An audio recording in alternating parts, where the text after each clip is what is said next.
Olivia papat.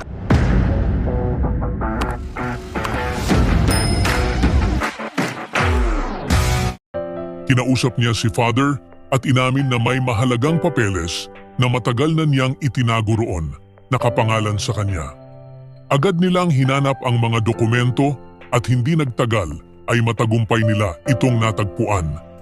Diretso si Tindeng sa ospital matapos makuha ang mga papeles. Hindi niya alam, nakaabang pala si Pilar at lihim siyang minamanmanan.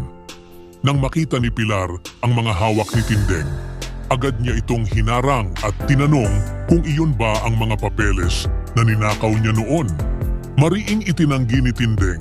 Anya, kanya ang mga iyon. Hindi na napigilan ni Pilar ang galit at sinampal si Tindeng. Hindi naman nagpatalo si Tindeng at gumanti rin ng sampal. Tinawag niya si Pilar na walang hiya, dahilan para mapasigaw at mapaupo ito. Sumugod si Olivia para kampihan si Pilar at pinagtulungan nila si Tindeng.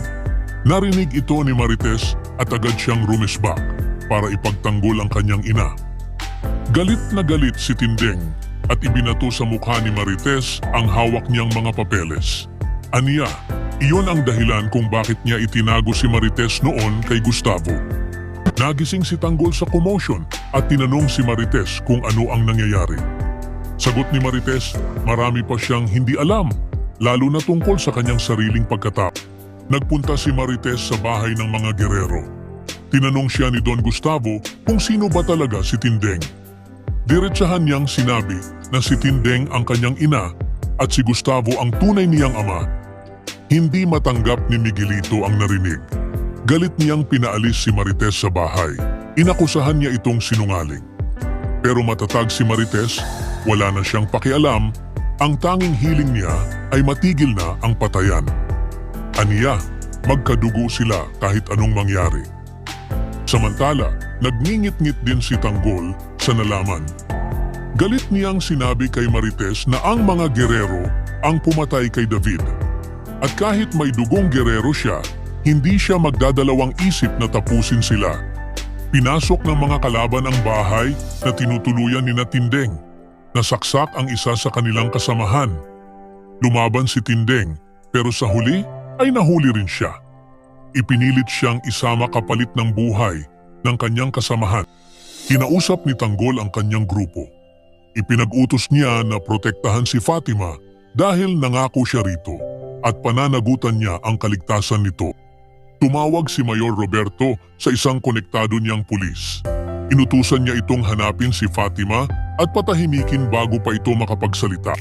Kainitan sa sementeryo, biglang sumugod si Tanggol at inutusan si Fatima na dumapa.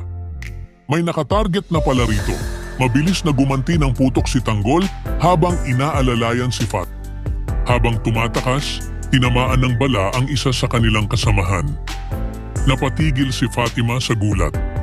Naiwan si Tanggol na nakikipagpalitan pa rin ng putok, pero agad siyang bumalik upang hanapin si Fatima.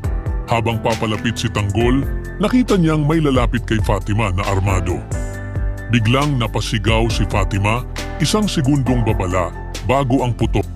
Sa gitna ng matinding tunggalian at trahedyang dumapo sa pamilya ni Tanggol, mas lalong lumalim ang sugat ng galit, paghihiganti at kawalan. Ang pagkamatay ni David ay hindi lang nag-iwan ng dalamhati, kundi nagsindi rin ng bagong apoy sa puso ni Tanggol at ni Marites. Habang patuloy ang investigasyon at mga hinala kay Miguelito, unti-unting nabubuo ang landas patungo sa mas madugong paghaharap. Ngayon, hindi na lang hustisya ang pinaglalaban. Pamilya na rin ang nakataya. Tanong na lang ng panahon kung ito'y magwawakas sa pagkakaisa o sa tuluyang pagguho ng lahat. Ibahagi ang inyong saloobin sa comments section. Huwag kalimutang mag-subscribe at i-click ang notification bell para hindi ninyo ma-miss ang susunod na kabanata ng Batang Quiapo. Maraming salamat sa panonood